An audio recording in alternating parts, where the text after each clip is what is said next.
What's up, everybody? Welcome to the pilot episode of Tough Talk with a.k.a. Kirsch, and I am super excited to be joined by my fellow Tough Enough contestant. You might know him as Marty the Moth from Lucha Underground. Martin Casaus joins me today, and we take a deep dive into the casting process that led both of us to become contestants on WWE Tough Enough. But first things first, I want to take 60 seconds and show some love to the first official sponsor of Tough Talk with a.k.a. Kirsch, NCSA, Next College Student Athlete.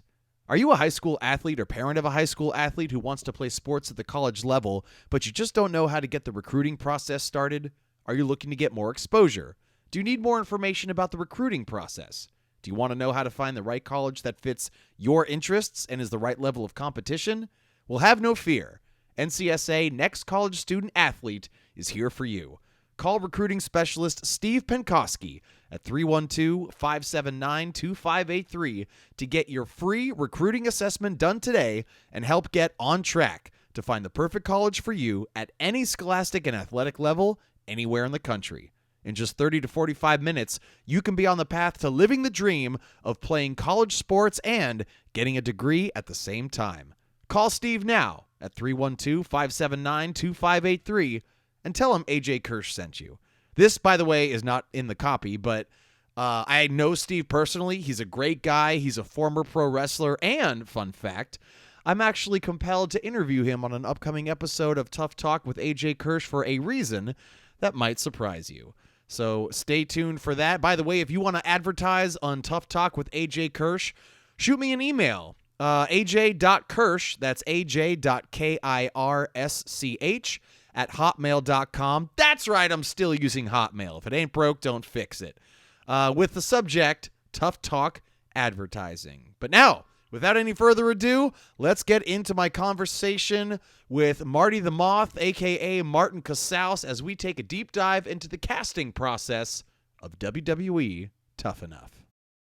Hey, everybody. Welcome to the pilot episode of Tough Talk, a tell-all podcast 10 years after season 5 of WWE Tough Enough, which Martin's shaking his head already. I know. Every time I say it, I can't fucking believe it either. So right, literally 10 years. Like right now we are shooting. That's what I'm saying. Like right now, 10 years ago, literally, we were waking up in that palatial equestrian estate, this like beautiful house in Simi Valley, California, with horse stables that were converted into our training facility. Fun fact right off the bat, we trained in what was once horse stables.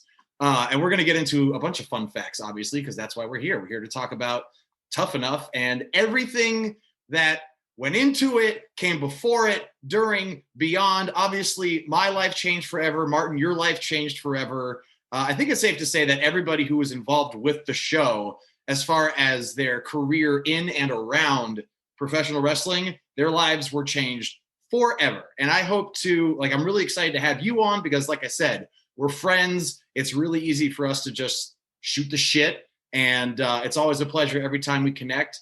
But also, I want to have people on who I wasn't particularly close with, but we're also on the show. So I'm really excited to make this happen. As you and I are recording this, barely anybody knows about it. So that's also super exciting. But when I think, and we'll get to Tough Enough in a second, but when I think about, chat about it, by the way, my whole chat's excited for it. They wanted to hear about I'm so stoked. I told my whole chat about it.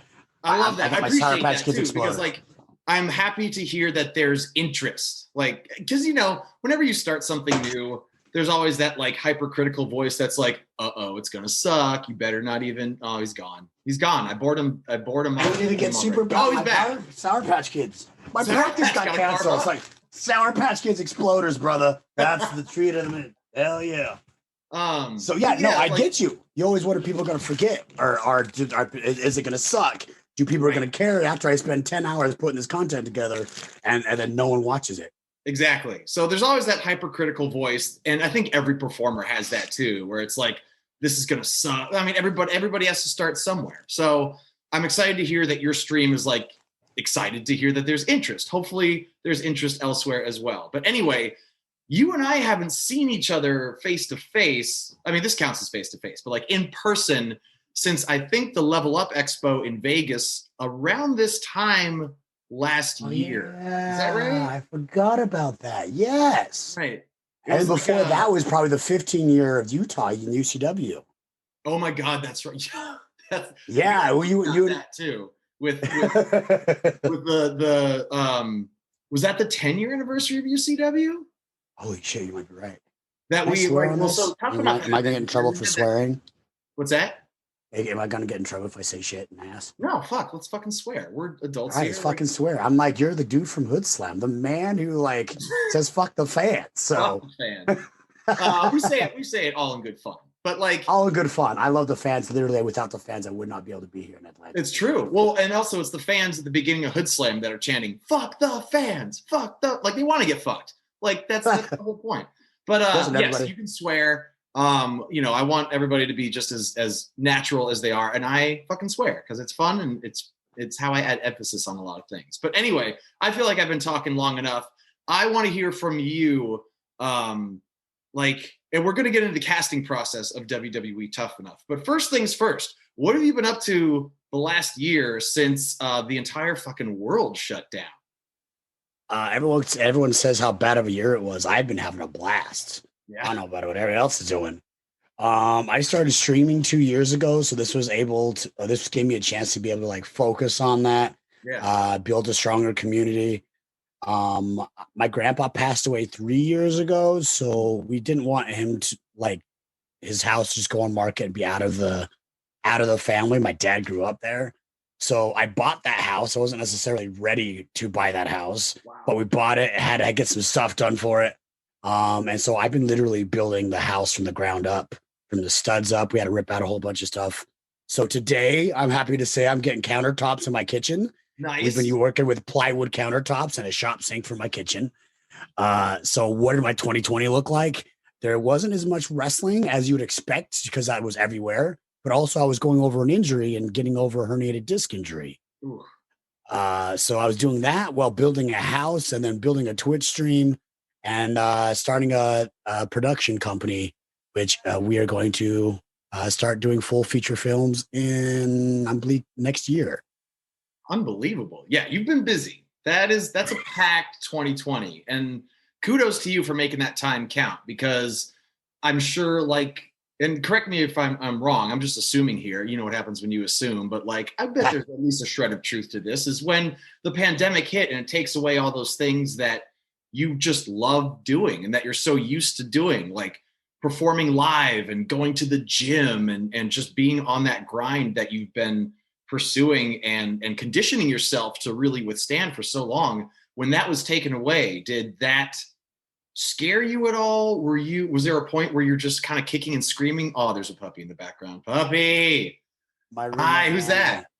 My roommate Manny and Rekka actually have these two adorable dogs that are making this trip. I had 12 weeks. I'm here training at the Nightmare Factory for 12 weeks. Right. My dogs are at home. My fiance's at home. I get married in 94 days. Wow. These dogs are making it so much easier for me. This is Titan. Because he's a fan of the Tennessee Titans, and she is the cutest thing ever. And they cuddle me sometimes. They jump on my bed and cuddle me. It makes my life so much happier. I'm a dog person. Good for Everyone you, saw me on Marty the Moth as someone stabbing people with forks and lighting people on fire, but I'm a sucker with dogs. I'm a sap. Oh, that's adorable. Well, I before we move on to the thought that I was going to have, you were talking about your Twitch stream right off the bat. Where can people follow you on Twitch so they can check out this community and hopefully continue to keep it growing? Guys, go check out my Twitch at twitch.tv/Marty the Moth Casaus. Or if you just want to find everything, go to martincasaus.com. Tell me what links are broken, because I had to build that site by myself. That was one of the things I did in 2020, was to teach myself so much stuff. Literally 2020, where everyone was saying it was a bad year, it was a year where all the normalcy got taken away from me. And so then I got to focus on, I love doing this. I love doing this. I love doing this. I love doing this. So let's do them. And then, so that's where the production company started. That's where playing games with communities started from. That's where, I don't really love building houses, but I like living in a house that's finished. Yeah, you got a little better at it. Yeah, I got a lot better at it. I learned how to build a whole house. I framed the house, did all my electrical, all my plumbing, did everything. So this year, and actually to answer your question, since ADD brain, sure. To answer your question, I didn't get that panic or anything like that, because my injury happened 2019 in March, and I herniated my L4 and my L5 so much though that like I remember on WrestleMania weekend, we went from one bar, we were walking to another, and then my back was just seized so hard I had to call an Uber and go home. So like I couldn't really walk. I had to reteach myself how to walk, and I had to reteach myself how to run. So like that whole year, that I was actually a sigh of relief that like, hey, everyone's not being able to wrestle, but this gives me a chance to recover so that I could walk, run, and fight again. My God. So it was literally and figuratively to use like a sports franchise metaphor, it was a rebuilding year. You had to rebuild yourself physically. You took it upon yourself to learn all these new skills, to launch all these new projects. And it sounds like you've set yourself up pretty well for when things open back up again, which, God, I've got wood in front of me, so I'm going to knock on it. But like next couple months, I'm hearing herd immunity is becoming more and more of a thing. People are getting vaccinated left and right. Like it's starting to feel, and this has been said a half dozen times before, so, don't hold me to it, but it is really starting to feel like there is some light at the end of the tunnel. And when you step into that light fully, then man, tip of the hat to you for having, again, set yourself up really well for running on all cylinders. And it sounds like all new cylinders that you didn't even have running prior to the pandemic. Facts. It was a great time for me to rebuild, refocus. I remember one thing they told us on Tough Enough was rebuild, refocus, and it was a reset, refocus, and something. There was 3 things, but long story short, it was something about resetting, refocusing, and then redoing. And that's not the way he said it, but I was able to just figure out I love doing this. So why don't I do this? So I'm going to be making films. I play video games for a living, and I wrestle. Like my 12-year-old self right now would be right. So stoked. Living the dream, dude. I'm really happy to hear all that. Before we dive into the casting process of Tough Enough, which again is the premise for this, the pilot episode of Tough Talk, which by the way you can subscribe to right now. This episode is going to drop before the official podcast drops, which is going to be, if you missed like my teaser announcement, it's going to be kind of a watch along format. Sorry, Conrad, I'm stealing your format.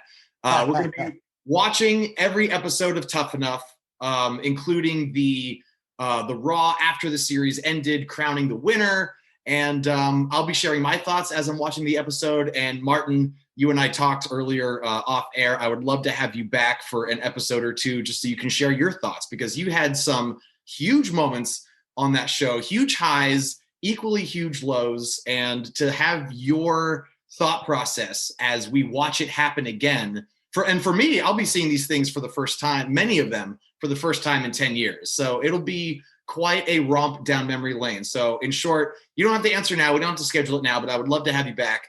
But let's, so yeah, that's the deal. Subscribe now. It's going to launch the day after WrestleMania this year, which I believe is thank God it's finally a 2-day event, the 10th and 11th, Saturday and Sunday, which means the first episode will drop Monday, April the 12th. And again, you can subscribe right now. And if you want a bunch of bonus content, hit up my Patreon, patreon.com/AJ Kirsch, $10 a month. And you get access to exclusive interviews, photos, Q&As, videos, whole bunch of cool stuff that I will talk more about when I don't have a guest who is ready to share their insight on WWE Tough Enough. So let's get into it, man. Unless, you know what, let me turn the floor over to you and see if there's anything else that you want to mention before we start this deep, deep dive into the casting process. Anything else? I do love that you are launching it the day after WrestleMania, just like Tough Enough did the day after WrestleMania. Thanks, man. I remember that just for those people who hadn't seen or forgot, it was launched the day after WrestleMania. That's when it all started. And I remember doing that Raw. Hopefully we can talk about that Raw a little bit. Trying to walk with my ankle all broken and messed up. So I haven't seen any of this footage for.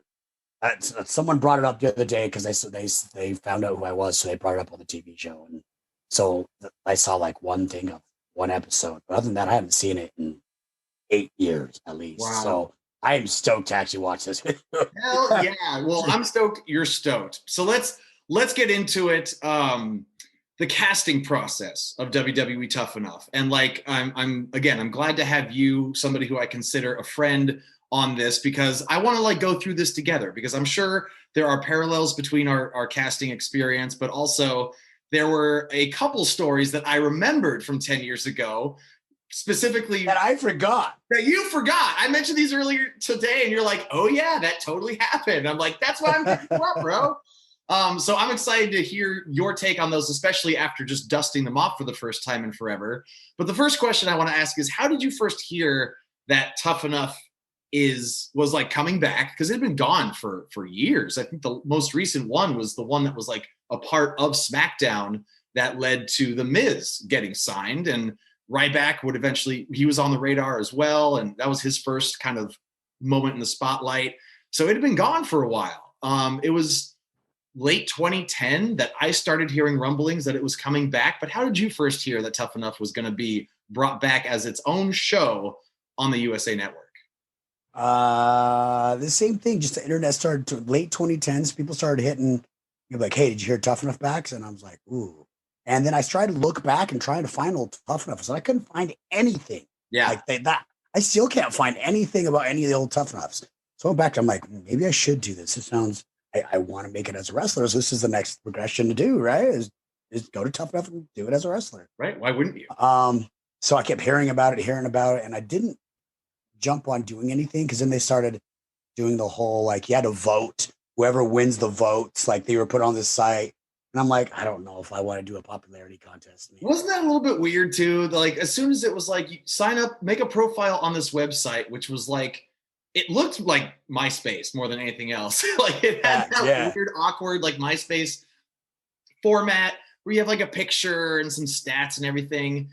I want to say, and it's like coming back to me now for the first time ever. Does it sound right that it was realitywanted.com?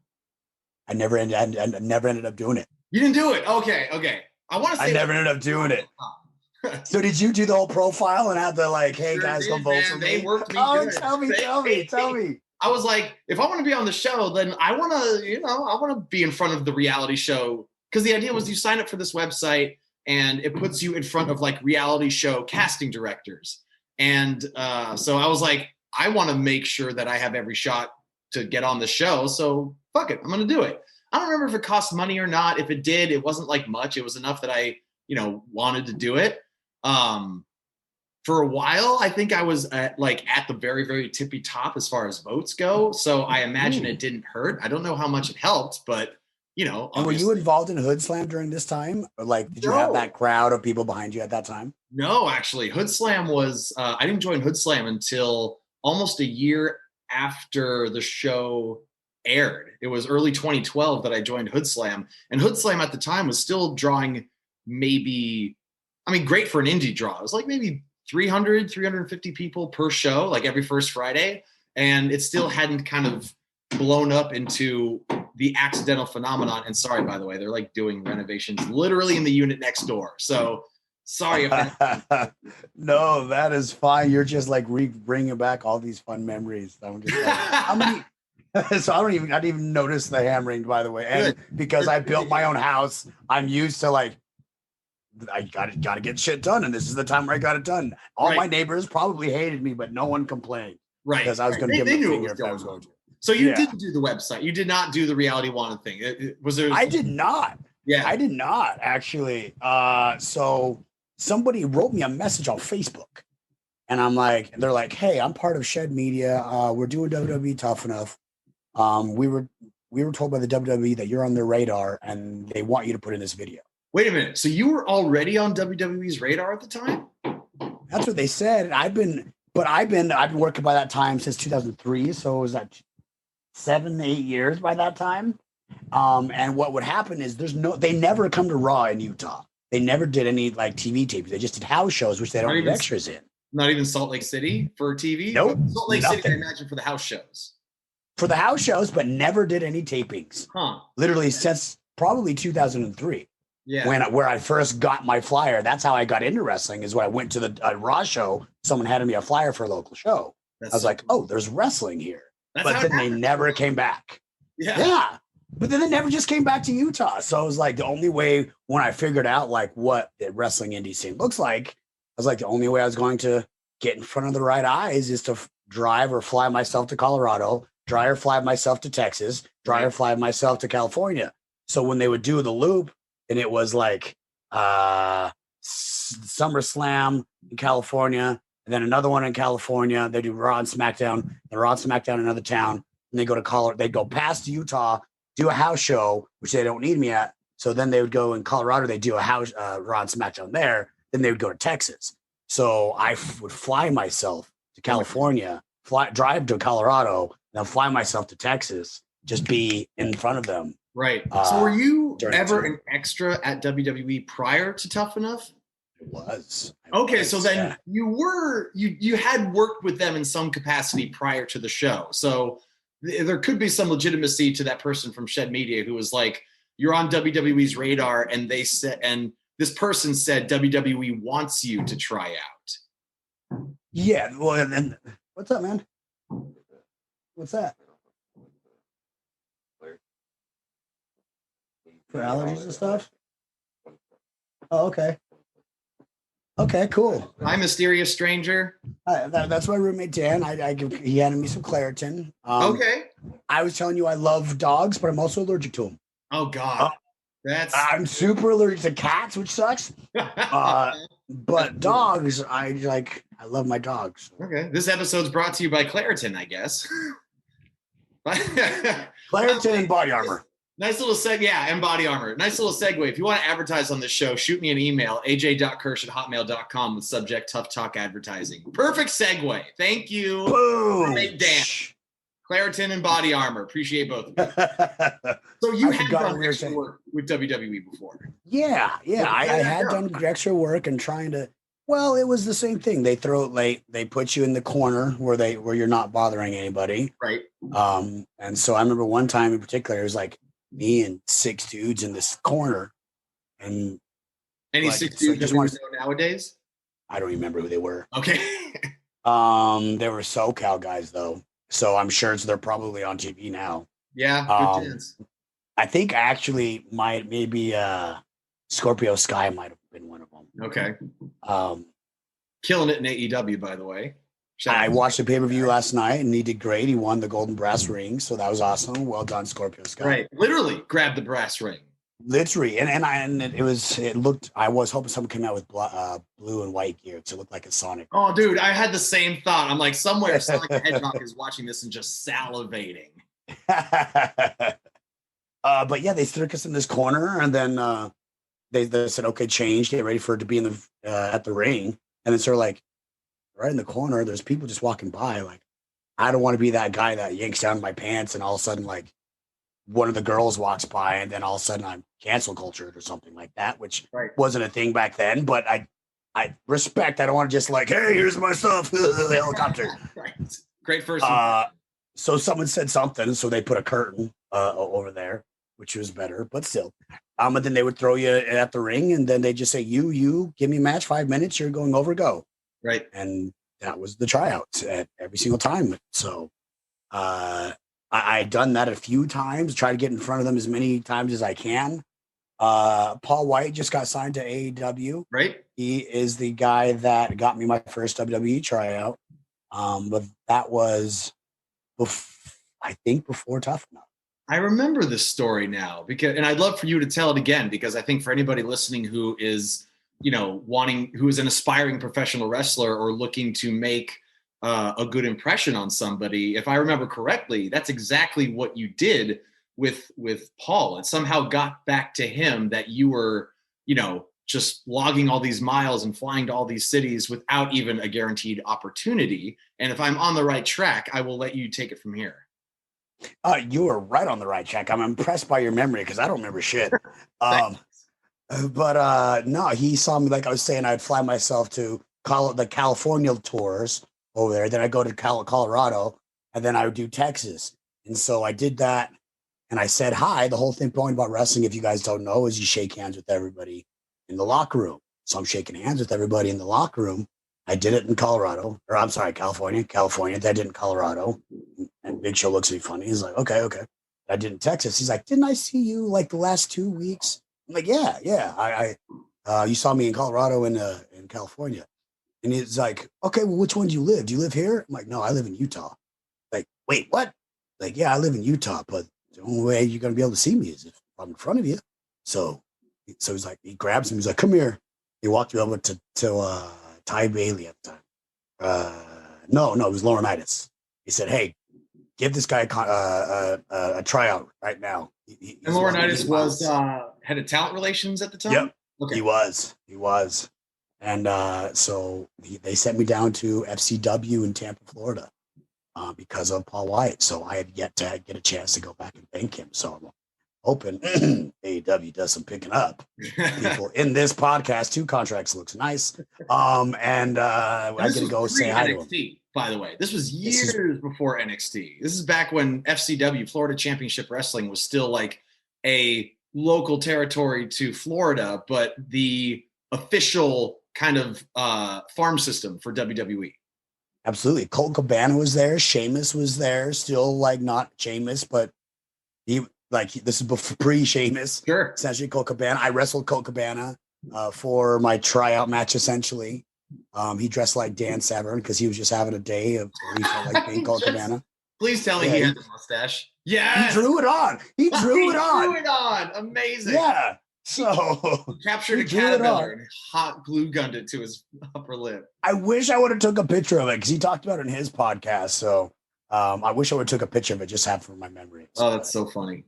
But it was cool. Paul hooked me up with like, hey, this guy's putting in work. Do this. But nothing really came of it. I was told by my coach, I guess, the guy who trained me to wrestle, don't speak without being spoken to. Yes, ma'am. No, ma'am. And so that's what I did. And the thing is like, it really sucked because I wouldn't say I'm a talkative person, but I like people. Right. And like, I like conversing and finding out people's stories. So like I don't do very well with a yes, sir, yes, ma'am, don't say anything unless you're spoken to. Like, well, we're not going to build. You don't stick out if you're just there as a yes, ma'am. Right. And in a business when everybody's trying to stick out, if all you do is yes, sir, yes, ma'am, no, sir, no, ma'am, it is hard to stick out. And like we see that actually in Tough Enough when Matt Cross, who is a phenomenally talented wrestler, I will go as far as to say the most talented bell-to-bell worker in Tough Enough by far. Like 100% by far, 100%. Can do just absolutely unfathomably athletic things.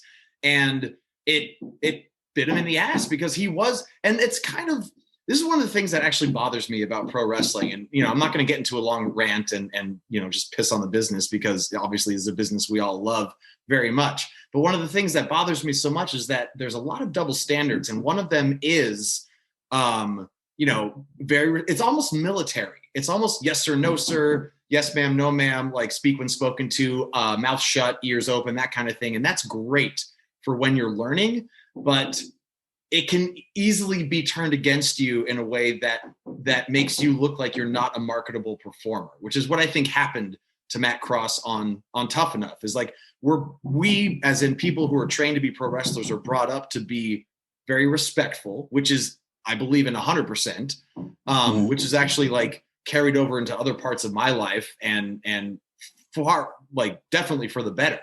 The respect you're taught in pro wrestling is second to none in my experience anyway. But when you're in front of people like Stone Cold Steve Austin, Trish Stratus, Booker T, Bill DeMott, when it's just immense respect for these legends in the business, you're taught to, cross your arms and speak when spoken to, and it can hurt you as a performer. And it sucks that Matt Cross didn't last longer in the competition, because if he were in a position to really open up and be as charismatic on the show as he is on shows that he's on and has wrestled on, he would have gone a lot further than he had. He would have killed all of us. Yeah. He was the best wrestler on that show by far. By far. So just say it. Yeah. So awesome. You're showing the hustle. Big Show takes notice. You get a look by WWE enough so that you are definitely acquainted with each other. You get a message saying WWE wants you to try out for Tough Enough. What's next? So I imagine at that point, just like everybody else, though, you still had to put together an audition video. Yeah. I did, and it's on my YouTube channel actually. Oh, great! So, how do they find you on YouTube? Go to youtube.com/Mr. Martin Casaus. Everything's under my name, or go to martincasaus.com and I'll have all the links there as well. Love it. It's like second nature, isn't it? Exactly. Right. Us hustlers gotta plug everything all the time. So I like how you just smoothly go right into it. But I ignored it. So I get a message on Facebook that, hey, I'm from Tough Enough. We're redoing Tough Enough. They want you to send in a video. I'm like, by this time, it'd already been, they're at the like finals or semifinals of that voting process. So I'm like, someone's messing with me because I haven't put in on that. I think it was a guy named Luke. Was it Luke? Luke? Or, there was a PA on the show named Luke. I don't want to say his last name because, I don't. I think that was it. He had like a beard and mustache. He was really cool. Hung out with the guys. Yeah. He hung out with me. Yeah. Right. He actually ended up taking me to go hang out with Reem after the show. Oh, dope. Yeah, because I wasn't allowed to come back yet. So like he actually was one that because we got eliminated and we couldn't go back. So like he was the one that reached out to me and I didn't know who he is. I never met him or nothing like that. So I'm like, yeah, who's this rando?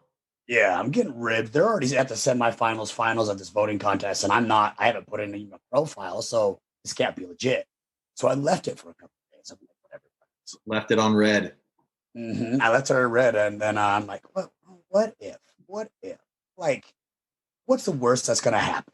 I get ribbed, or someone's like gets a funny video of me that I produce anyway, and then they like get it and make fun of it. Like, okay, whatever. Right, big deal. So yeah, big deal. So I'm like, better. I would regret it if I didn't go back and answer, and apparently I would have. Great point.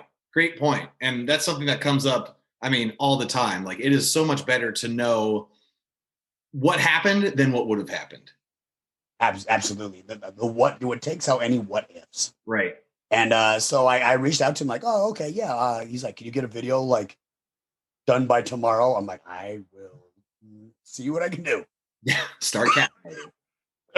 So I went and quickly recorded something. I called my friend who was in high school with me as a production guy. And I'm like, hey, let's film something. I need you to have this edited by tomorrow. Is that something you could do? I'll give you money. I don't care. He's like, all right, yeah. So he did it, and then I sent it in. And then he started we exchanged numbers, and then we just started talking to each other. There was 2 or 3 more calls after the video was sent in. Before they actually said, hey, you're going down to California to go in the final amount of people in the hotel. Which the hotel was that like it was the final 24 in the hotel? It was 28. 28. Because there ended up being 14 people cast on the show. And so they flew 28 people down to LA at this hotel where and I don't want to get ahead of myself because I want to share my part of like the video casting video as well, which is on my YouTube, youtube.com/AJ Kirsch. When we get together and watch episodes, can we watch those together next time? Yes. Oh my God, that's a great idea. Yeah, I didn't even think about that. We should have fucking done that. I can't believe that didn't occur to me. You know what? Bonus content. Sign up for my Patreon, patreon.com/AJ Kirsch. I forget what the tier's called. I should know. It's like Tough Talk or Money Talks or something like that. $10 a month. Marty, you and I are going to do another Zoom call and we're going to watch each other's casting videos. I think oh my God, yes. Idea. Yes. Sounds fun. Cringy. It's going to be the craziest. No, it's going to be great though. It's going to be great. But yes, we can absolutely do that. So yeah, like the casting video, and I had the same thing, like the same thought that you had, where it was like, somebody has to be on the show. Somebody has to make it. And I think it should be me. Why not me? Like, and if you don't go for it, there's nothing worse than just wondering what if, or what would have happened had I done this or done that, or you can't go back and change it. So you may as well just fucking do it. So Thanks. I remember putting together a video. I hired a videographer I knew, Mike Fatum is his name, and just did an amazing job. Like, and I my MTV phase, so I watched the casting videos for like Real World and Road Rules and just all these other the classics. And all the Tough Enoughs. I think the first one was in 2001, I want to say. I think the first one aired in 2001, the one that Maven ended up winning. And then was just like, yeah, I kind of know what they want to see. I messed around with iMovie in high school, so I kind of knew how to edit stuff. And quick sidebar, by the way, if anybody listening to this is an aspiring pro wrestler, please get yourself acquainted with video editing software, because you need to know how to put together a reel of your matches, bumping, selling, feeding, cutting a promo. If you're a broadcaster, I can't overemphasize how important it is to know video editing software. And iMovie is super simple. That's all you really need to market yourself. But free, right? What's that? And free, right? iMovie's free. Yeah, iMovie's free. If you have an Apple, and I'm sure there's free software that comes with PCs as well. I use Windows DaVinci Resolve. It's absolutely free, and I use Windows. There you go. So iMovie or Windows Dissolve, you have it free, and it'll take care of anything that we need for any reels or anything like that. It's not going to do like color correction and stuff like that, but that's not something we would need. No, you just need some transitions, some titles, some smoothness between clips. And like, if you're approaching yourself to a promoter, or even if you're in another form of entertainment, like movies or anything that somebody needs to look at your stuff, they don't have the fucking time, because everybody's hitting them up. WWE, especially, or AEW, or places where everybody's just trying to work. You need to grab somebody's attention and keep it for like a minute or two tops, because they have an armada of people trying to get signed. So again, neither here nor there, but please go out of your way to learn some video editing software. Find a friend. What's that? Or find a friend who does know it that's willing to do it for you. That too. But if that friend's not available, or, nobody does a better job of getting what you want out of a project than you. So Facts. It is worth it.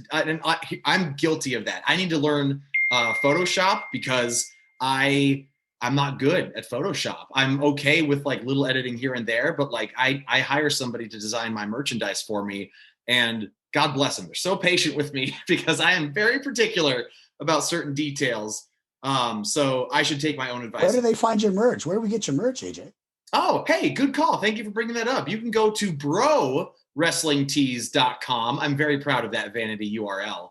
I've got like 50 shirts on Pro Wrestling Tees.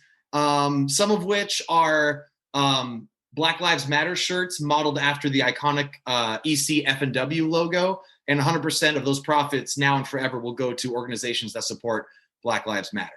Thank you. But yeah, browrestlingtees.com is where you want to go for all that merch. Where can they find your merchandise, Martin? Good. Same place, martincasaus.com. I became real acquainted with a band called Killswitch Engage. They've been, the guy Mike D'Antonio has been doing my last 2 t-shirt designs. A guy named Pete Bregman has been doing my Wrestle Emojis stuff. So there's great t-shirts designed by Killswitch Engage, by Wrestle Emojis, by guys from PWG. I've got a lot of awesome artists, but they would all do shirts on martincasaus.com. You can get hats, mugs, t-shirts, sweaters, anything you need. I got you. Well said, sir. Again, another seamless segue. We're getting good at this. Psycho Pros.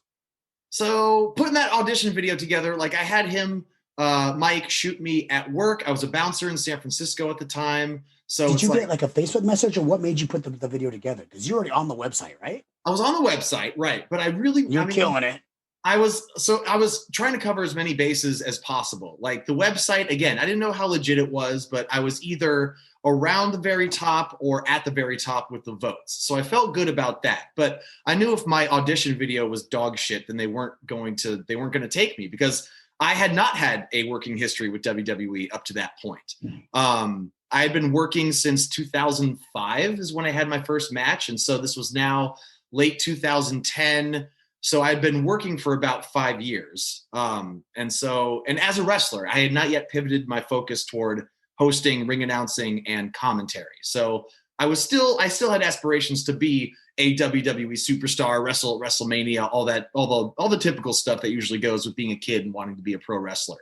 So I hit on some MLW stuff, bro. That's awesome. I saw you announce it for MLW. Thanks, man. Yeah, I want to put them over real quick. Like MLW has such an unbelievably talented roster. And if you appreciate the sports presentation of pro wrestling, then go out of your way to check out MLW Fusion. I'm As of the first of this year, I was no longer with them because just during the pandemic, they weren't doing anything with me. I wasn't getting paid. And so I was just kind of sitting around waiting for something to do. But I am eternally grateful for my time with MLW, and especially calling matches with Rich Bocchini, former NXT announcer. I think he was on SmackDown for a hot minute. Learned a great deal about commentary from my time at MLW. And I appreciate you saying so, bro. Thank you. And so hired this videographer, hit him up on Facebook. I think he was shooting camera at Fog City Wrestling, which was an indie promotion in San Francisco at the time. And I just wanted it to look good because, if you're shooting something on your phone, and this is a reason to hit up a friend who is a videographer, like get a high quality camera to film your stuff, because that alone will set you apart from just about anybody else. If you have some very like cinema quality HD footage as opposed to something shot on your phone, because it just sets you apart. It really does. And so I wanted that. 2011 cell phones. Yeah, yeah, right. 2011 cell phone will look like the grainy QuickTime trailer of WrestleMania 2000. So I wanted it to look good. I knew enough about editing that I could make it look like those audition videos I see on TV where they're like, let's see how such and such made it to the real world or something. So I had him shoot me at the gym. I had him shoot me at work. I interviewed my parents. I did my best to tell my story up to that point. My love for wrestling. I still have the ticket stub for my first ever live show at the Cow Palace in 1996, where Shawn Michaels main evented against Vader. It was awesome. And so I just did the best to tell my story, because as characters are come and go, but like if you can get your viewer, regardless of what you're trying to do, attached to the story that the person's telling, then you're going to keep their attention. And so that was my intention, not just like, I'm such a big wrestling fan and I'll sacrifice everything to be a wrestler and it's been my dream since I was a kid. Like, I knew they heard that. That's every audition video that they get was going to be about that. So I just wanted to make myself as interesting as possible. And I remember actually mailing it, dropping the audition video in the mailbox and just being like, let's see what happens. At this point, I've done everything in my power to make it onto the show. So hopefully whoever sees it likes it, whoever likes it, like chooses to reach out to me. And yeah, this is where our stories, I think, start lining up a bit, because it was a phone call that was a brief, like, I don't know, maybe 20, 30-minute phone interview, which was followed up by like an hour-long phone interview, which I think, did they do a Skype interview with you too? Did they do no? Everything for me was over the phone. I got you. Well, if I remember correctly, the last step for me was like a Skype interview, because it's a TV show. They want to make sure people are good on camera. And funny, like, side story before we get to the hotel in LA, which is really where, to coin a phrase, where business picked up. Like, I was also talking with Taz at the time about signing up for the Team Taz finishing school, which he was opening up somewhere, obviously in the Northeast. And I forgot how I heard about it. It may have just been some dirt sheet that, was spilling the story, but I was like, I wanted to take my game to the next level. I wanted to get WWE's attention. And so when I heard of the Team Taz finishing school, I remember talking to Taz on the phone and telling him my only hang up was like to sign up was like, I'm also in the running to be on Tough Enough. And, I remember specifically, he was like, hey man, that's great. I hope you win Tough Enough. I hope they sign you. And I hope that you become the next John Cena. Like, with a pinch of sarcasm on it, because he also knows that, like, with me being interested in Team Taz, he wanted me to pay the money to go to Team Taz finishing school. So it was funny to me that those things were happening at the very same time.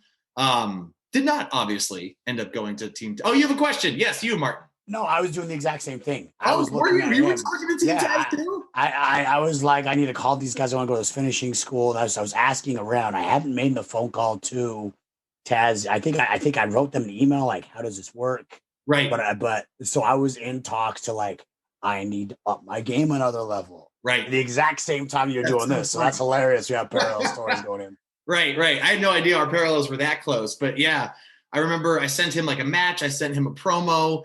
And he's like, you do good stuff, man. I'm a fan of your work. What do you think about coming to Team Taz finishing school? And so, yeah, it didn't happen because Tough Enough was on the horizon. And, Tough Enough, not that I wouldn't have benefited from Team Taz finishing school. Of course, anybody would benefit from being able to work with Taz. But, this was a chance to go on not an international stage under the WWE umbrella. And at the time, as I'm sure it was for you, WWE is where I wanted to end up. And so it was like, here we go. Like, let's make this happen. So yeah, after some extensive phone interviews, we get the word that they want to see us in person in LA at this hotel. And what really piqued my interest was, and we didn't know it at the time, but they were going to fly down 28 people. And to fill 14 slots. So half of us were being flown to stay, and half of us were being flown to eventually fly back. But what really made it sink in for me that this was actually happening was when they said to pack as if you're going to be gone for 6 to 8 weeks. Because little did we know that the people that flew down to LA would stay to jump right into the filming of the show. And the other 14 were going to be flown back. So that means both you and I and the 28 people that flew there had to be like, look, I may not be back for 2 months.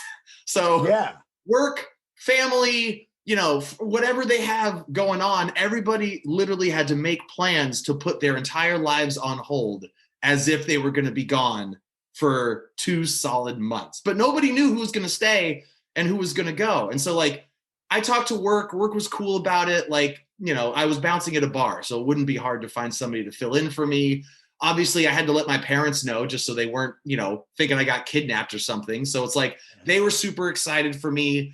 I completely kayfabed the promotions that I was wrestling for at the time, because how word gets around in wrestling. If you tell anybody anything, regardless of how much you trust them, the fact that it's just in the pro wrestling community ether it's going to get out there. It's going to get out there. So I told Pro Championship Wrestling, which was my home promotion, and I had to miss a show to stay around for the casting process. I was like, look, I have this audition for this project in LA. I didn't lie, but I was very deliberately ambiguous about what was going on. It's I got this audition in LA. It's for this huge project. It could be a complete game changer. I'm terribly sorry, but I'm not going to be able to make it to the show this weekend. And they were had they known that it was Tough Enough, I'm sure they would have been far more excited about it otherwise. But because I couldn't tell them what it was about, I'm sure they were just well, what the fuck? And they didn't tell us they're literally going to take away your cell phone. So there was literally no communication with the outside world. Right.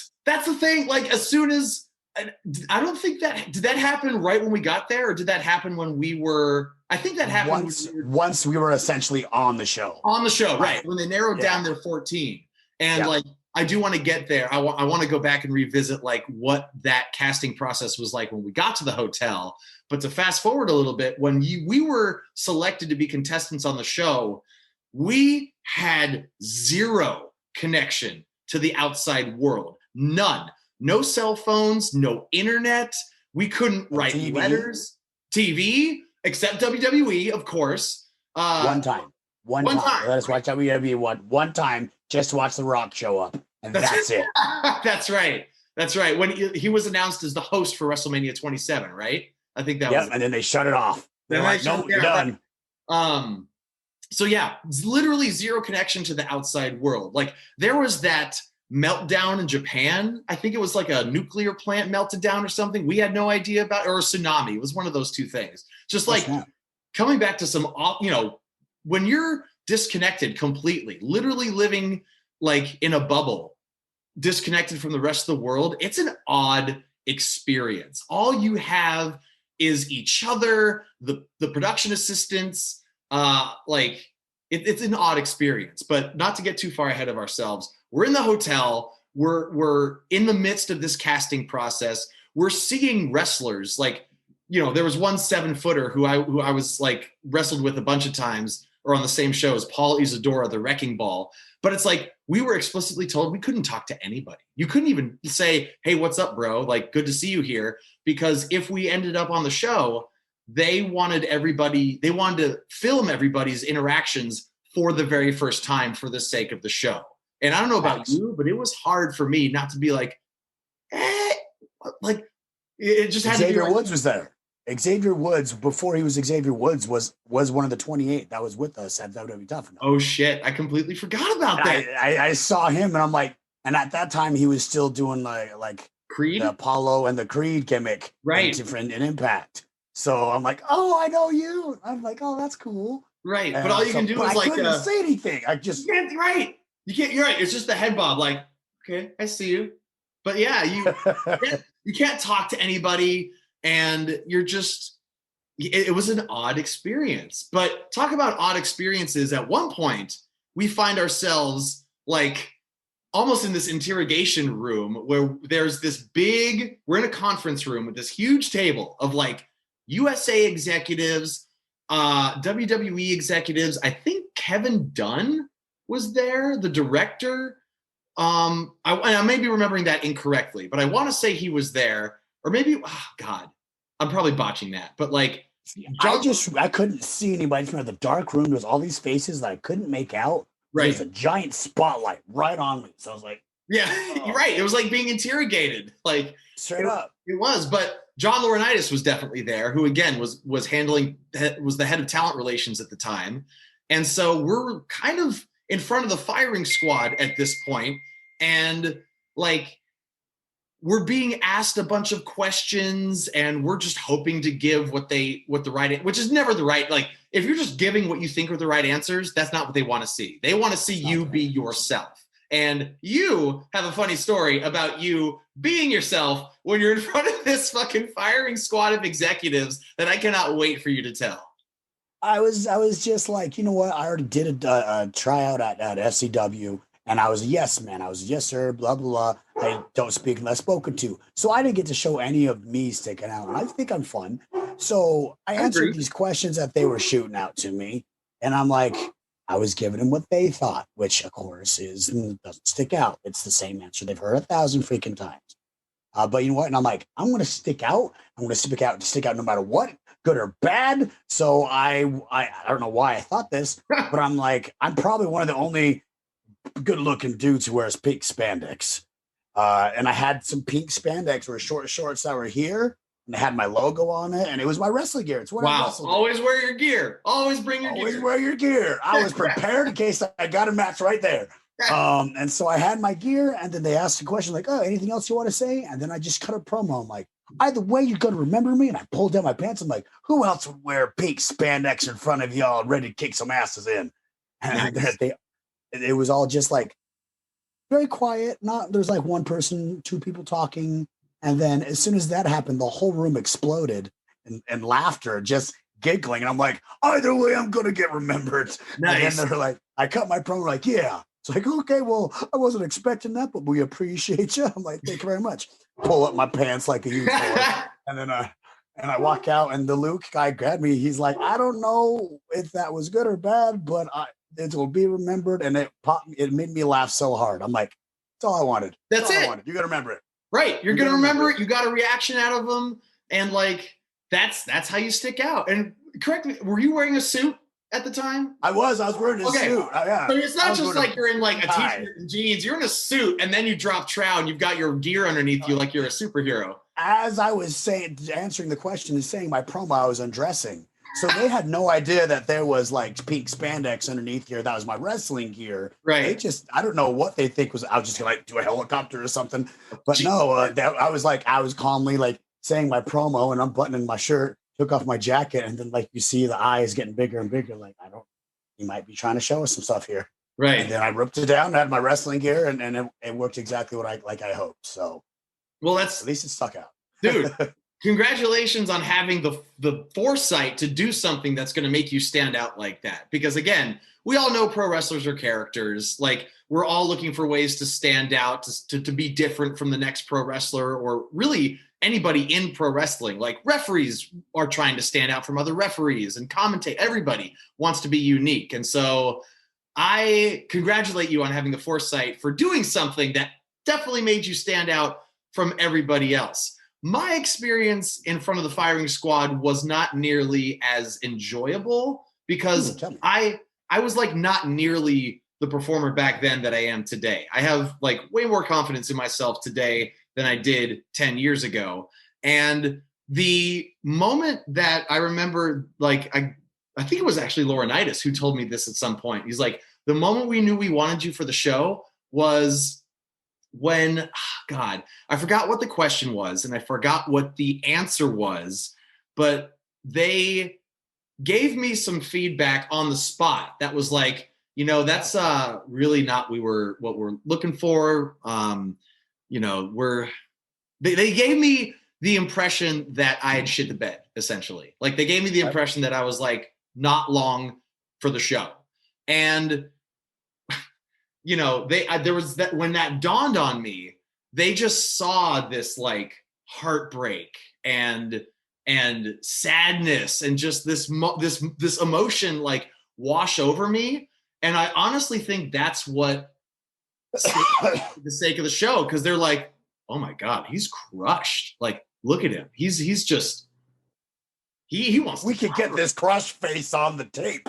We could put this on TV. We could crush him for good television, because that's the point of reality TV, is to get raw, unrehearsed emotion. And so when they saw how this is so fucked up, when they saw how crushed I was, they were like, yeah, we want that on camera, but like for the world to see.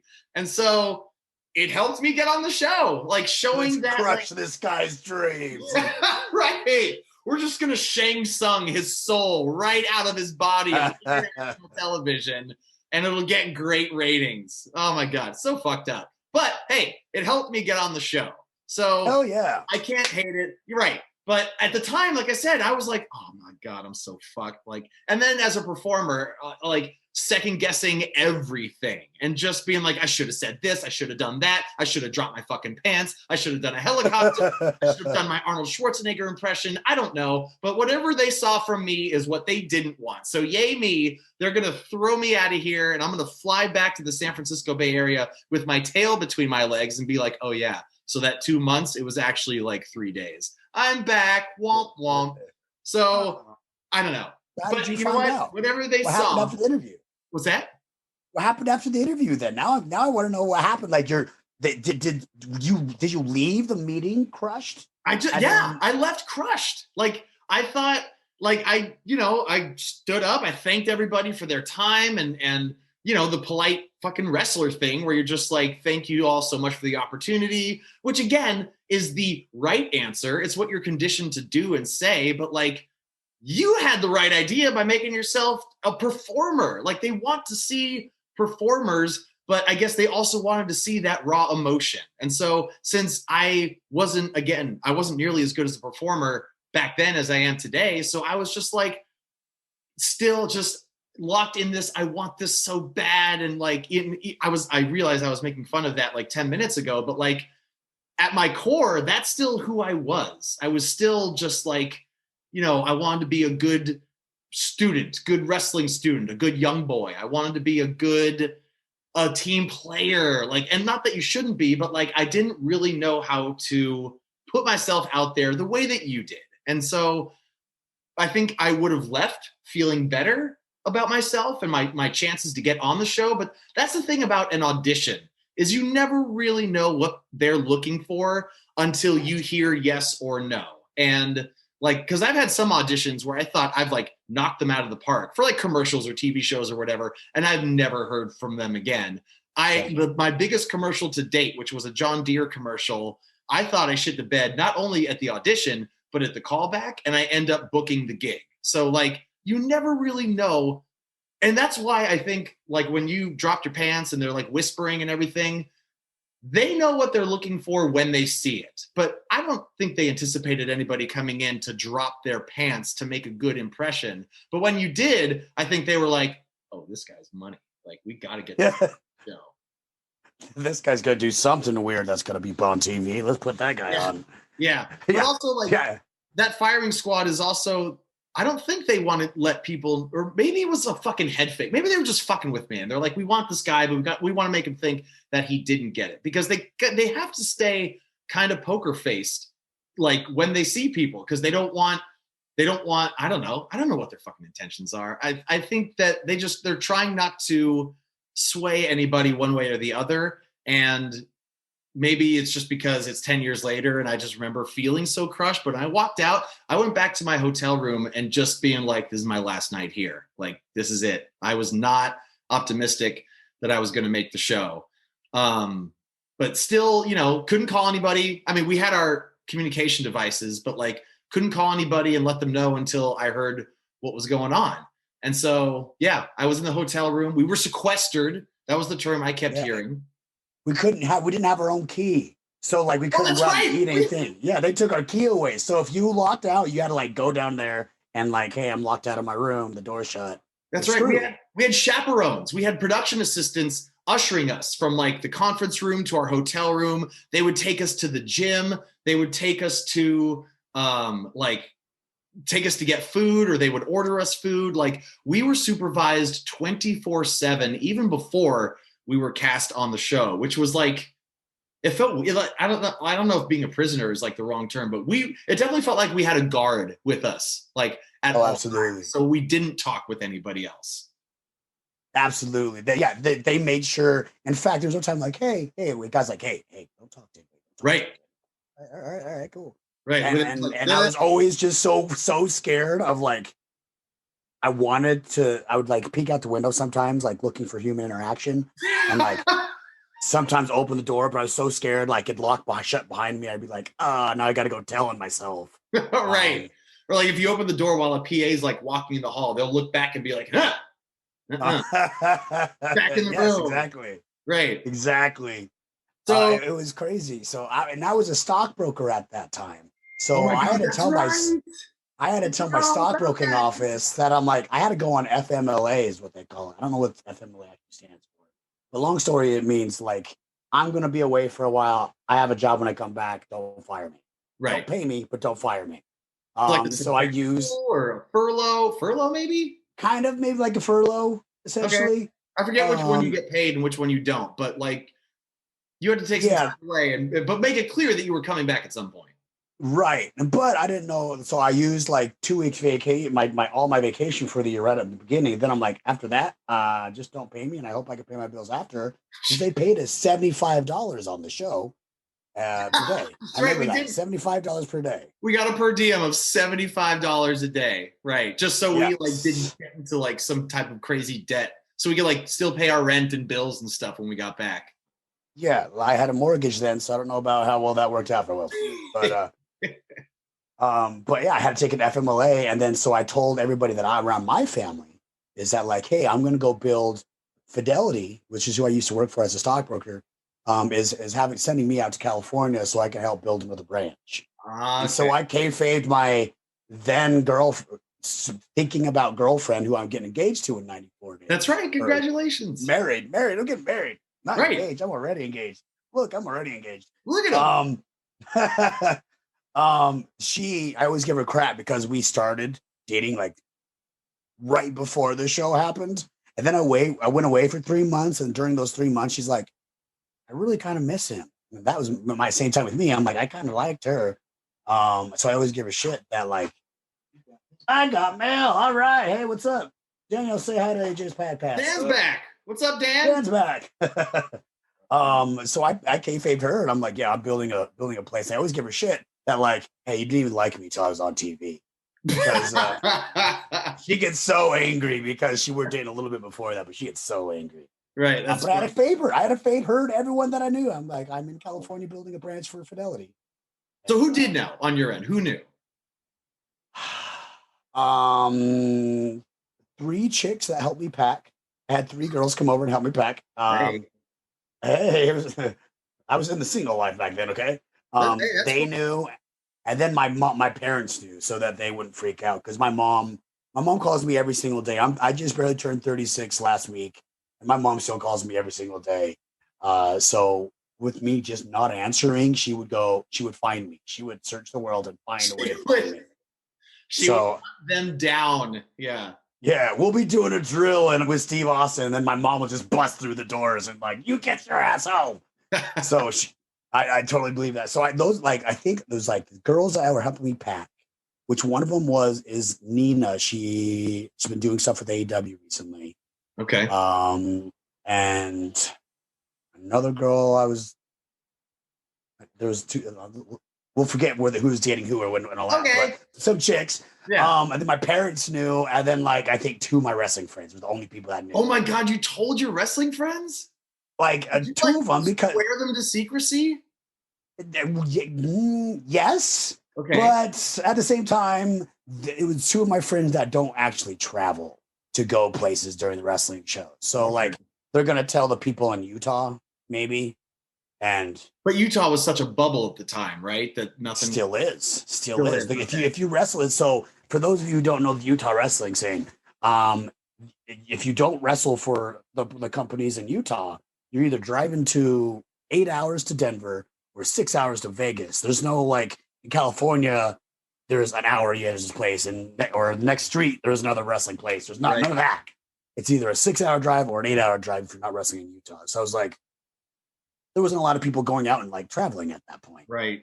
So wait, your promotion then, UCW, Ultra Championship Wrestling, is that still a thing? Is it still active? Steve Nelson actually ended up getting cancer, beat it.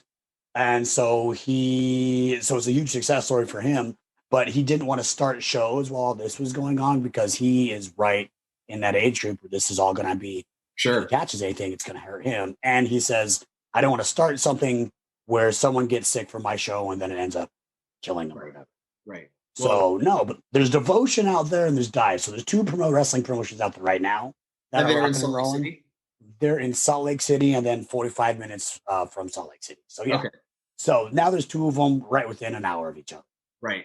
Well, man, good for Steve for one, beating cancer, but also like being responsible enough to not rush into anything. I mean, I know he's in the vulnerable kind of age category. And also if you're recovering from cancer, like your immune system's, I'm sure, your top priority. Yeah. You can't do anything to compromise that. But like, yeah, I applaud the responsible approach to not running shows until things, are a bit safer.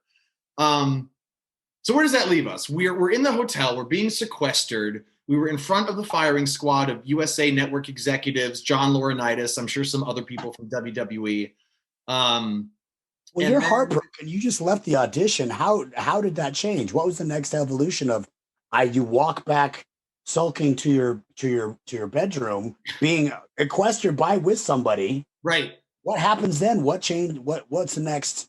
Did somebody knock on the door and tell you, hey, this is what's going on? You made it? Yeah. What? I mean, so I don't remember if this was, I want to say this was the next day because again, I'll get there. The next day, like that just sucked. I remember just feeling disappointed because I had already made the decision in my mind that they weren't going to bring me onto the show based on that just crushing feeling that I had when I left the firing squad. Before I get there though, how were you feeling? I mean, you popped them. So were you confident but cautious? Were you already deciding what your music and pyro is going to be when you make it to WWE? Like, how were you feeling? I was stoked, but here's the thing: you said there's always that second guessing yourself, always you're doubting yourself. I was bullied as a kid for a little bit. It messed with me mentally, where I just didn't have a lot of confidence in myself. To be honest, what gave me that confidence was going through Tough Enough. Wow, and that didn't turn out the way I was hoping at the end of it, but everything happens for a reason. Right. But at this point, I didn't have any confidence. I'm just excited to be there. I'm like, hey, I'm a free trip to California. This is gonna be fun. But I remembered back in 2007, I went and did that tryout, and it was yes, ma'am. I didn't stick out whatsoever. I'm like, no matter what happens, as long as I go and express myself and shoot my shot, essentially, right, I'm happy with it. So when I got back to the hotel and the door shut, I was like, yeah. I was all sorts of stoked because At least I shot my shot. I showed him my cool pink wrestling gear. And I showed him at least a portion of me that I was proud of. And versus the first time they didn't get to see anything. Yeah, they saw some dude wrestle Dan Severn. So like I felt good at that point. So I didn't care if I'd made it to that show or not. I say that, but I did care. But like I was happy with that. If I had gone home then, I would have been the what ifs were gone. So that was the first part. Like I was actually starting to get my confidence back. I'm like, oh, I'm not doing this yes man no stuff. Yeah. And then the next day, that's when they came to my room. Right. And I would like to tell my they came to your room story first, because again, one of the reasons I wanted to reach out to you is because you have a funny they came to my room story that I still remember to this day that you forgot, which is okay. So completely forgot. Yeah. So the next morning there is a knock on the door, and I feel like it's either like, I don't know, breakfast, or maybe it's time to go work out or whatever. And by the way, when they took us to work out, they took us in like groups of maybe 4 or 5, I think. They'd take us to work out for maybe an hour, hour and a half at this 24-hour fitness that was maybe a half a block away, but we still couldn't talk to anybody. We couldn't talk to, like, we were supervised the whole time. Like the chaperone, the PA would just be watching us work out. And if we tried to talk to anybody, they would shut that down real quick. And so just a quick little segue to talk about how we worked out before we get to the kind of beginning of the end of the casting process, because got the knock on the door, thought we were going to the gym or whatever. I opened the door, and not only is there, I forget specifically who the person like standing on the other side of the door was. It may have just been a production assistant, but behind them was somebody with a camera. And that was my first indication of like,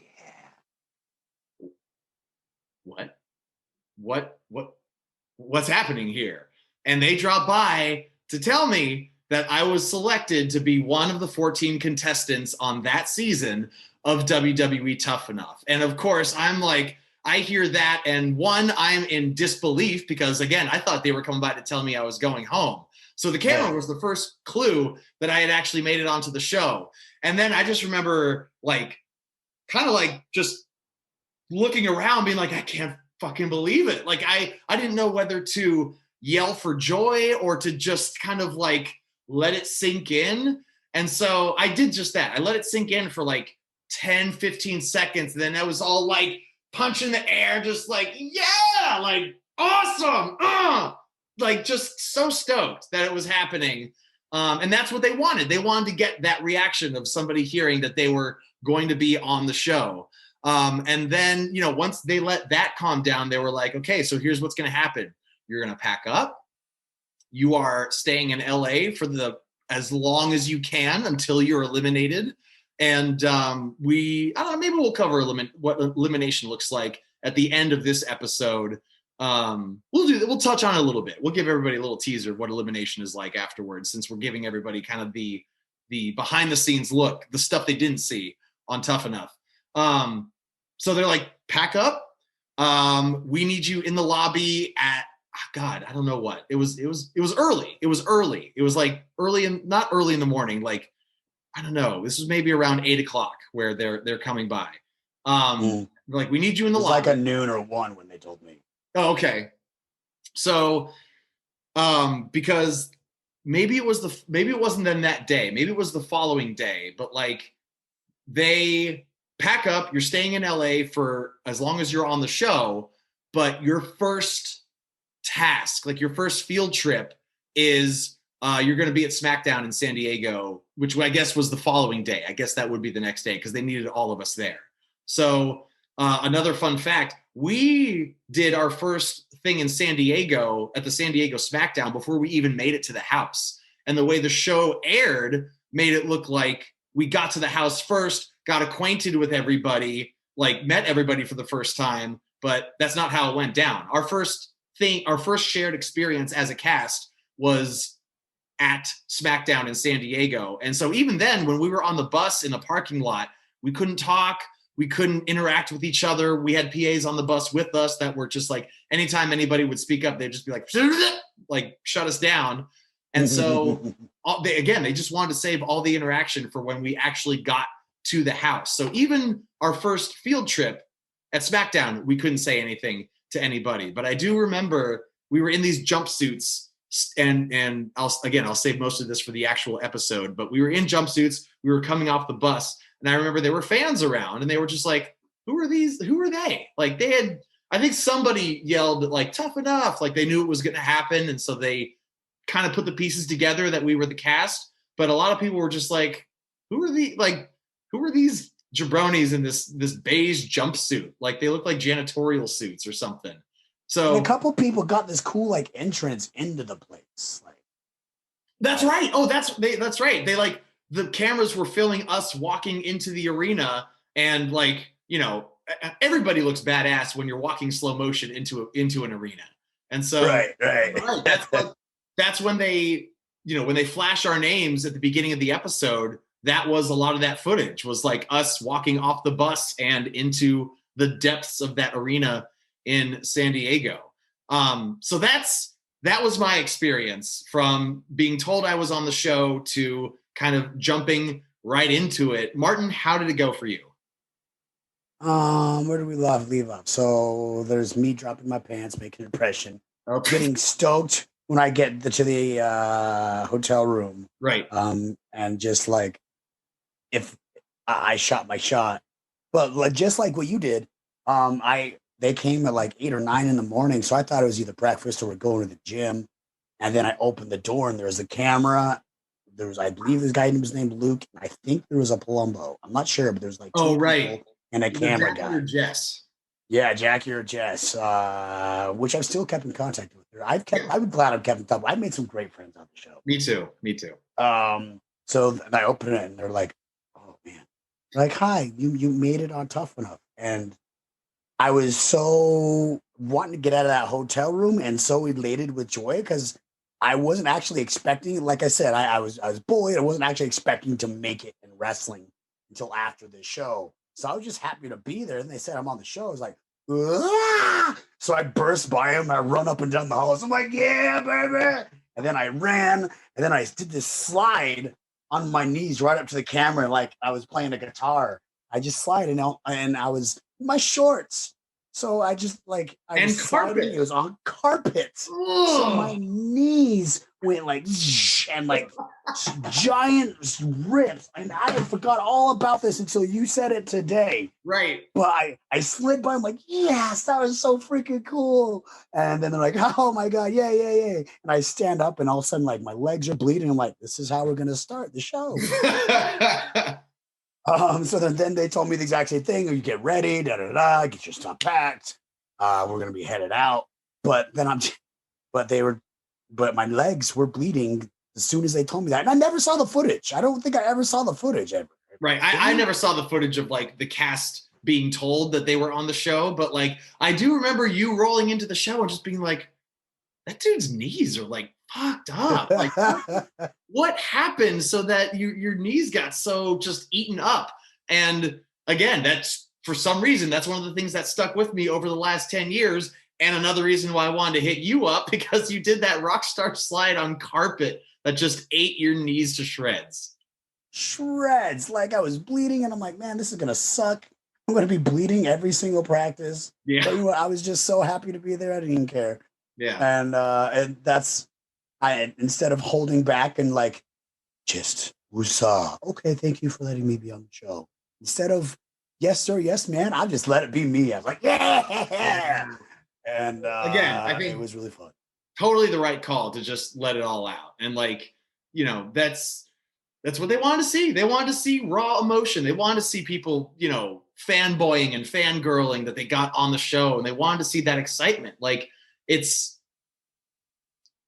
one thing to like let it sink in and just absorb the moment, but I think you're right. There's a time and place for yes or no, sir. And Tough Enough was not it. They wanted to see big, they wanted to see characters, drama, emotion, and they got all of it. They got all of it and then some. But the casting process alone was just like a minefield of interviews and videos and should I, shouldn't I, and you know, dropping pants and getting my soul stolen and just all this other stuff. And like, I'd love to catch up with some other Tough Enough contestants and get their side of it as well. Because I mean, you and I became friends. Eric Watts became a close friend of mine. Matt Cross, who you can't be in wrestling and not see Matt Cross at least at like a half dozen shows a year, because the man is all over the world. Again, some contestants I've kept in touch with, maybe just on social media, but I appreciate I was talking with Luke. I was talking with Luke this week on the way up here. Oh yeah? How's he doing?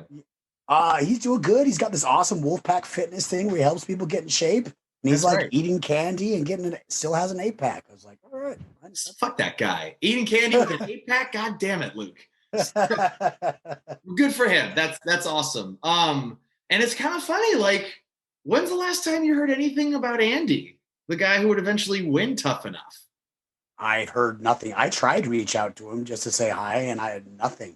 Yeah. Like, I mean, I don't see a social media presence. I don't see him wrestling. Like, I don't know. I don't know what happened to him. I think I have his number, and I should probably, it's about time I actually start reaching out to people and be like, hey, you want to do this show? Because I haven't reached out to everybody just yet. But it would be interesting to hear everybody's story, because I didn't know there like that all the stuff you had to go through with the being on the website and the Shank songing you.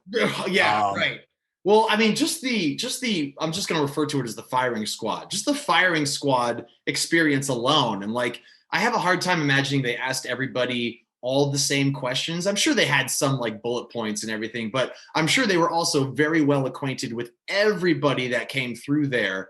And maybe I should hit up Xavier and see if he'd be willing to shed some light on this. I totally forgot that he was one of the 28, but he and I are in touch rarely. We're rarely in touch, but I was on an episode of Up, Up, Down, Down after I voiced Buzz in 2K19 not too long ago. So he's just a DM away. I think I should hit him up, see what happens. Yeah, he's always been super. What's that? That's true.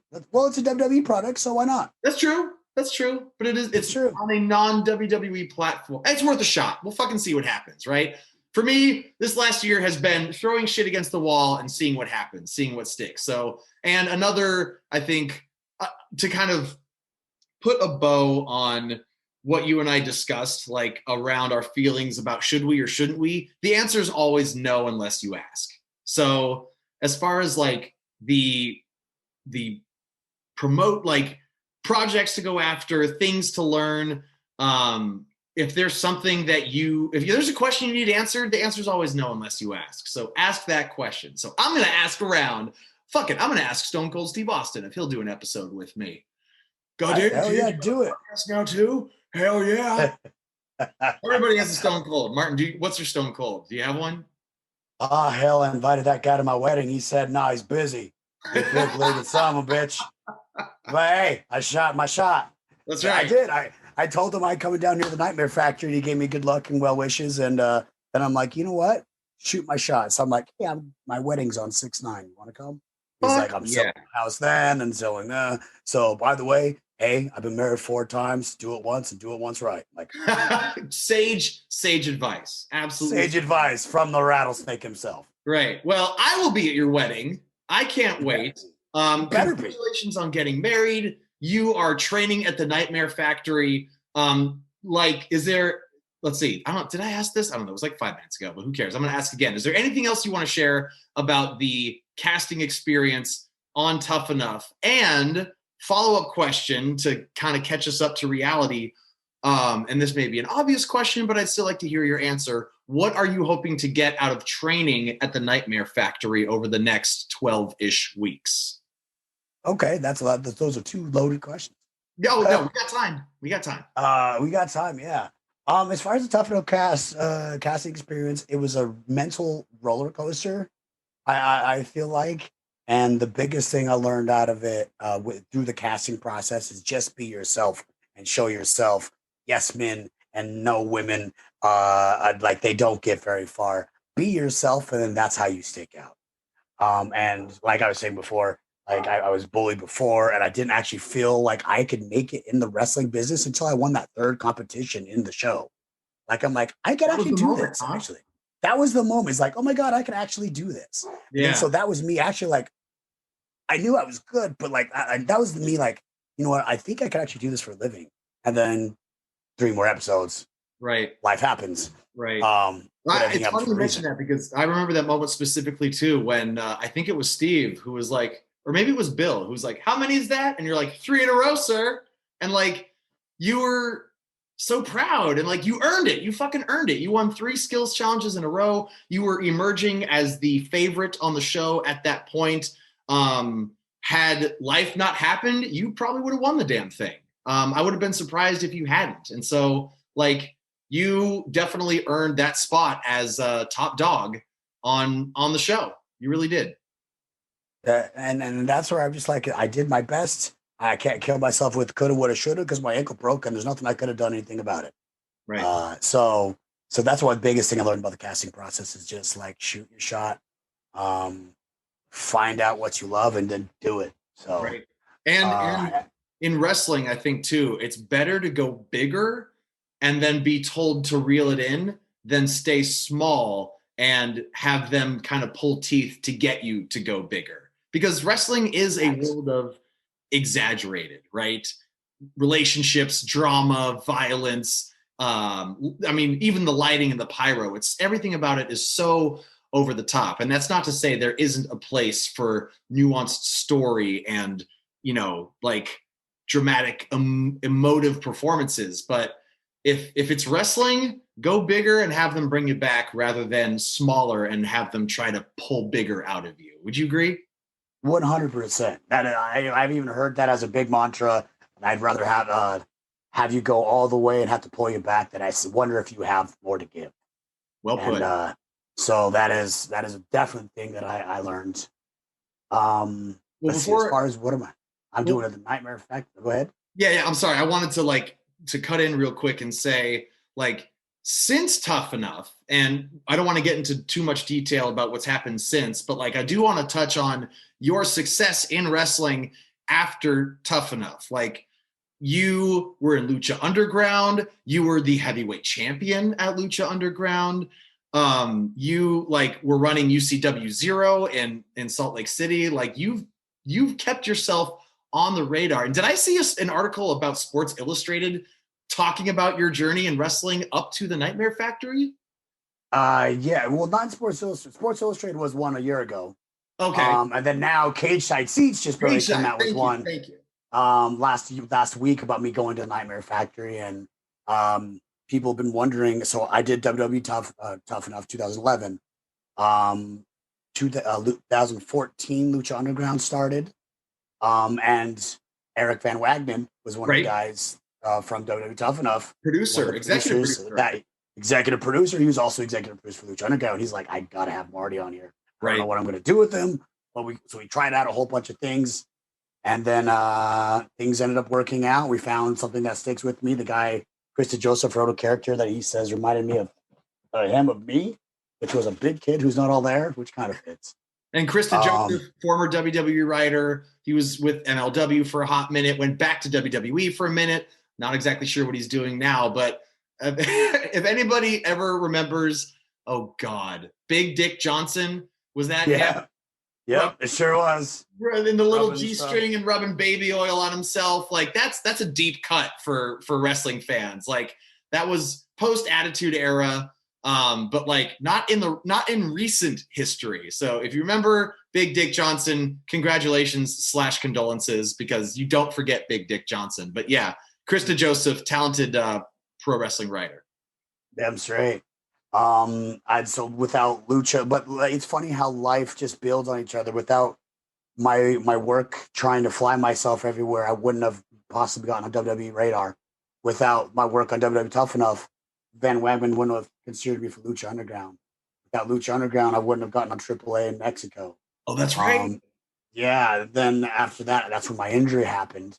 And then Cage Side Seats just barely came out with a report. That was talked about my last 2 years, trying to relearn how to walk, relearn how to run with my herniated disc, and coming to the Nightmare Factory. I figured I had to rewalk and relearn how to run, all on stream. They all saw me at all the struggle happening every single day.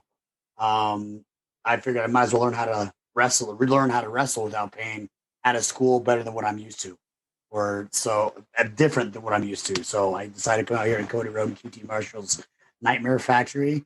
I got 10 more weeks left. It's been a blast so far, making some great friends out here. And I'm doing this completely different than what I did on Tough Enough and all these other places, because I used to sit and just take it all in. And then now I'm like, I'm gonna be me. And then it's fun. And then that article that came out about cage sides, it said Casaus, da da da da, was Marty the Moth, Casaus, da da da. It was super cool to see Casaus, Marty Casaus, da da da da, instead of Marty the Moth or some other character. Right. Because the crazy thing, not to get too deep or anything into the psychology of this, but we said the Bola thing happening before. I never had that confidence until after Tough Enough. I started wrestling so that I could pretend to be all the things I wanted to be and hate. And so I was this super big heel who got all the chicks with bleach blonde tips and earrings. And then it turned out Lucha Underground was an extension of myself. And now I'm going to be myself.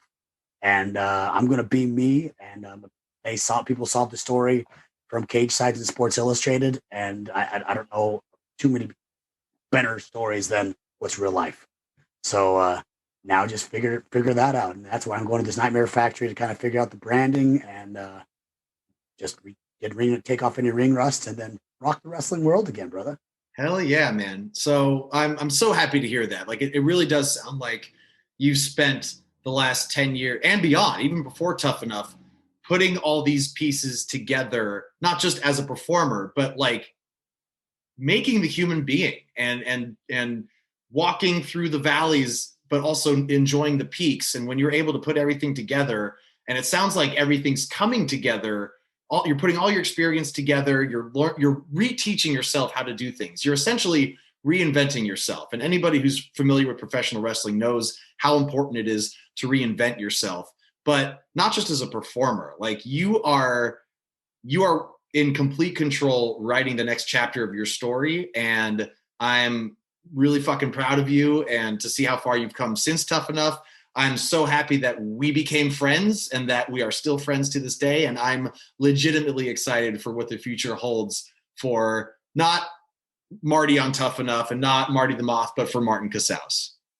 Thank you very much, man. I'm stoked. I feel like if I wouldn't have broke my ankle, if I would have won or not won, I was a kid who probably wasn't, there would have been a completely different Martin there than if I was, than when I get signed to where I get signed now. I'm starting a production company, 1,000 Mile Pictures. We're going to go get a $2.25 million loan. We're going to do, we have 3 full feature films slated. I have a wife that I'm going to go to in 94 days. So I'm filming. I have my girl to go home. I have an amazing Twitch community that I stream and play video games every single day. I'm a very different, more secure, I know who Martin Casaus is now versus if something was to happen back then, it would have been a completely different Marty. Yeah. So I am excited for the future to come. So I'm stoked. I appreciate the kind words, brother. Dude, of course. Well, before we sign off here, let's see. Is there anything else you want to put over? Anything else you want to plug? The floor is yours as we wind it down. All right. Well, first off, thanks for having me on here, brother. I'm super excited. Number one, to see all your success with Rock the Promo, MLW. You're tearing it up and you're not taking bumps doing it. This is freaking fantastic. I saw you on AEW Dark. You're just tearing it up still. So I appreciate you putting me over, but you're the one here. We're on your podcast. You've been doing amazing things in the past 10 years, and I can't be more proud. Thank you, man. Guys, go check out martincasaus.com. One of those things I had to do in these last couple of years is reteach myself a lot of things on YouTube. So I completely rebuilt the site by myself. Some awesome t-shirts on there from Killswitch Engage, Disco Machine from PWG, Pete Bregman of WrestleMode. Amazing stuff on there. Come play video games if you guys are gamers. I play video games every Monday through Thursday on my Twitch stream, and I literally have a community day built for it. I'm here training at the Nightmare Factory to make one of my dreams come true. It's going to happen one way or the other. So my schedule's kind of swampus. So come just join us on martincasaus.com and see where I'm at. We have an awesome Discord. I have an amazing community that literally has purchased because I have to pay for a wedding still. They literally have purchased my way here. Like all my food that I'm eating, they have gifted it to me. They said, hey, go meal prep. And they paid for my whole rent here. like my community. I have a community that's been so amazing, and I get to play games with them, and it's a blessing that I can't be more blessed in my life with. So, guys, shoot your shot, enjoy what you love, and you'd be surprised what life looks like with you. Because I'm not making the money that I want to yet, but man, I'm having some awesome days every single day. So shoot your shot, do what you love. Fuck yeah, I could not have said it better myself. Martin, thank you so much for taking the time out, for walking down memory lane and just reliving the casting process of WWE Tough Enough. We haven't even gotten to the show yet, and I am so excited. Show, Raw, and the audition. I got to watch all three of those with you. I want there's stories about the Raw, the actual shows, and the audition tapes that I want to talk with you about. Oh God, we're gonna do it. We're gonna do it. And some if not all of that will be. I mean, I'm definitely gonna have you back for more episodes of the show. I would love to have you back on the episode where you win your third skills challenge in a row, and we get to watch that confidence dawn on you when you are like, you know what? I fucking got this. I can do this. I would love to have you there for that. I would love to have you for the episode when you shatter your ankle in just this stupid freak accident that, you know, there's no logical reason why it should have happened, but it was arguably the biggest turning point on the show. So either or both of those episodes, we'll work out the details off air, but I would love to have you back for those. But absolutely, bonus content. You and I are going to watch each other's audition videos and Mystery Science Theater 3000 the hell out of both of them. We're going to get cringy with it. And speaking of which, like I said, this is the pilot episode for Tough Talk, a tell-all podcast 10 years after WWE Tough Enough. You can subscribe right now wherever you get your podcasts. Patreon.com/AJ Kirsch. For $10 a month, you get access to that bonus content. You also get every show several days early, ad-free, exclusive pictures and videos from my personal collection. And I don't know, I think we got something that's going to be a lot of fun. I appreciate you tuning in. And one last time, Martin, I can't thank you enough for joining me. I love you. I miss you. And I cannot wait to actually see you. I can't wait for you to get married. I'm probably going to see you at your wedding before I see you at any wrestling show, which I am super stoked about. 3 months, brother. I'll be seeing you in 3 months. I can't wait, man. Thank you again. And yeah, stay safe. Until next time, he's Martin Casaus, and I'm AJ Kirsch. Take care, y'all. Hey, everybody. Thanks so much for checking out the first episode of Tough Talk with AJ Kirsch. And remember, you get early and ad-free episodes, full-length bonus episodes, exclusive pictures and videos from Tough Enough contestants, entries for my Tough Enough journal, and a whole lot more by signing up for the Money Talks tier at patreon.com/AJ Kirsch. You can follow the Tough Talk podcast on Facebook, Twitter, and Instagram. They're all at the Tough Talk Pod. Be sure to subscribe to my YouTube channel, turn on notifications so you know exactly when new videos drop. If you want to advertise on Tough Talk with AJ Kirsch, shoot me an email, aj.kirsch@hotmail.com. That's right, still using Hotmail. And finally, if you want to subscribe directly to the podcast, available everywhere you get your podcasts, go to thetoughtalkpod.com. Until next time, I'm AJ Kirsch. Take care, y'all.